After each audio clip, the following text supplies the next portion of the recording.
नमस्कार दोस्तों। आज लंबे अंतराल के बाद आपके सामने हाजिर हो रहा हूँ। आज का दिन भारतीय इतिहास में बहुत ही महत्वपूर्ण दिन है। आप लोगों को जानकारी होगी कि भारतीय सेना के पहले commander in chief general KM. Cariappa की आज पुण्यतिथि है। 1993 में उनका निधन हुआ। मैं उस पुण्यात्मा को प्रणाम करता हूँ, सत सत नमन करता हूँ। आज के दिन एक और महत्वपूर्ण घटना 1995 में घटी कि एलिसन गारग्रीव्स दुनिया की पहली महिला बनी जिन्होंने 15 मई 1995 को बिना ऑक्सीजन सिलेंडर के एवरेस्ट पर पहुंच करके दिखाया। तो उस महान महिला को मेरा नमस्कार। और आज के दिन 15 मई 1933 को भारत के पहले जो मुख्य निर्वाचन आयुक्त थे बने टी.एन. शेषन, उनका जन्मदिन है। उनकी जन्मदिन पर मैं उस पुण्यात्मा को प्रणाम करता हूं जिन्होंने भारतीय जो चुनाव प्रणाली है उसमें जो खामियां थी उनको सुधारने के लिए अपने कार्यकाल में जो उदाहरण प्रस्तुत किए वैसी मिसाल जल्दी से दूसरी नहीं मिलती है। आज का दिन इतिहास में 1993 में फैसला और 94 से अंतर्राष्ट्रीय परिवार दिवस या विश्व परिवार दिवस के रूप में मनाया जाने लगा। परिवार का व्यक्ति के विकास में, समाज के विकास में, सामाजिक संबंधों के विकास में बड़ा योगदान रहता है।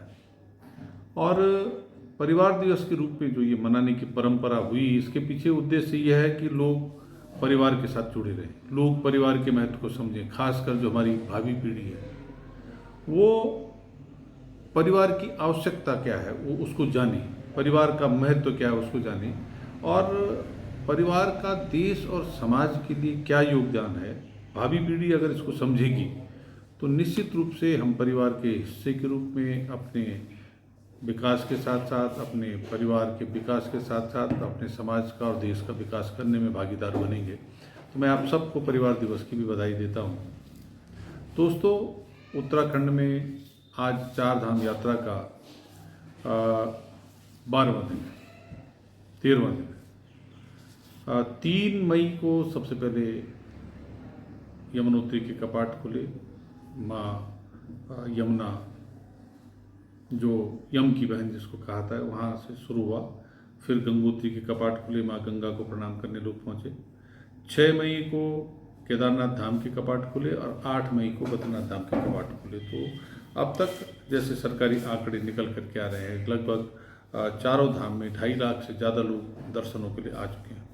पिछले 2 साल जो कोरोना का कार्यकाल रहा, उन 2 सालों में लोग कोरोना के डर से चार धाम यात्रा पर नहीं आ पाए और उसकी वजह से इस राज्य के 10 लाख से अधिक जो पर्यटन से जिनकी रोजी रोटी चलती है उनको बहुत संकट का सामना करना पड़ा। उसमें होटल उद्योग के लोग भी हैं, होटल में काम करने वाले हमारे होटलियरी भाई, जो कामकाजी भाई हैं वहाँ पर काम करते हैं, वो भी हैं। वहाँ पर जो जिन गाड़ी ट्रांसपोर्ट से जुड़े लोग हैं, जो गाड़ी मालिक हैं, जो ड्राइवर कंडक्टर, उसके मैकेनिक से लेकर के पूरा तंत्र, जो फिर हरिद्वार जहाँ से चार धाम यात्रा शुरू होती है वहाँ से अलग अलग किस्म के व्यापारी वर्ग के लोग हैं, ये सब मिला करके चारों धाम तक लगभग 10 लाख लोग हैं जिनकी रोजी रोटी पर संकट था। और इस बार क्योंकि कोरोना का खतरा उतना नहीं दिखाई दे रहा, बीच बीच में आवाज़ें कभी सुनाई देती हैं कि कोरोना की चौथी लहर, लेकिन उतना असर नहीं दिखाई देता, तो लोगों में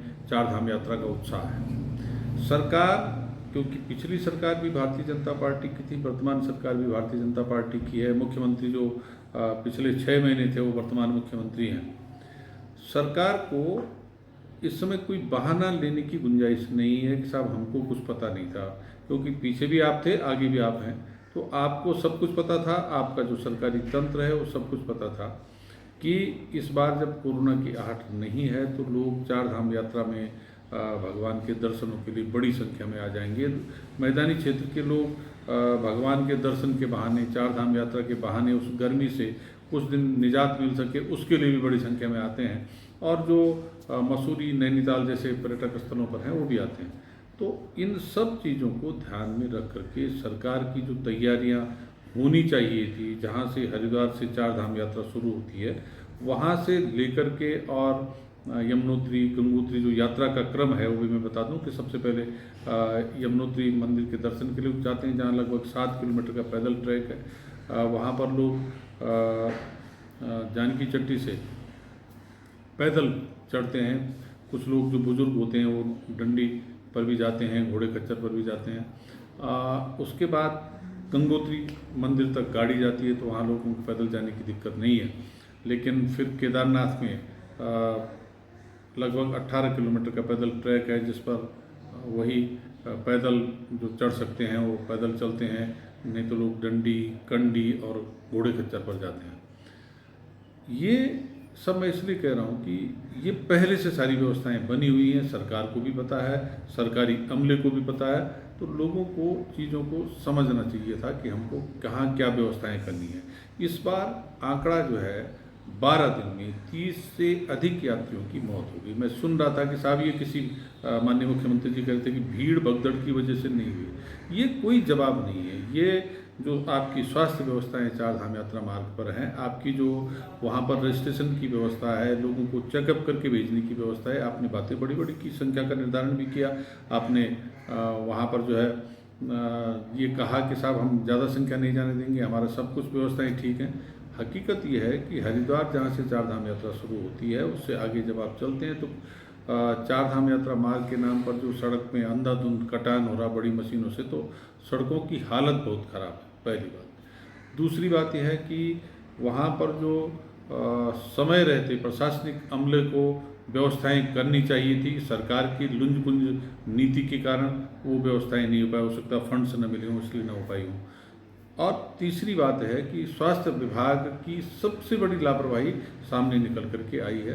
तो उसकी वजह से जब आपने बगैर चेकअप के उम्रदराज लोगों को केदारनाथ जैसे ट्रैक पर जाने दिया या यमुनोत्री जैसे पैदल ट्रैक पर जाने दिया, तो वहाँ पर लोगों का स्वास्थ्य बिगड़ा होगा और वहाँ पर स्वास्थ्य सुविधाएं बेहतर न होने के कारण ये लगातार 30 से अधिक लोगों की मौत हो गई।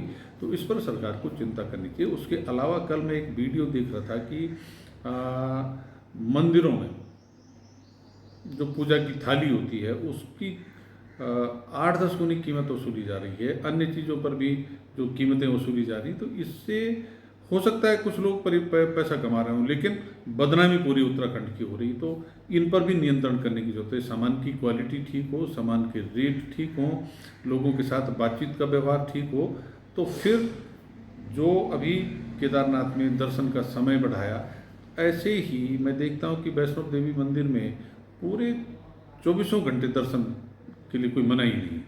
तो यहाँ भी वो व्यवस्था की जा सकती है और अधिकतम लोग दर्शन करें, तो फिर ये जो भीड़ है इसको नियंत्रित करने की आवश्यकता कम पड़ेगी।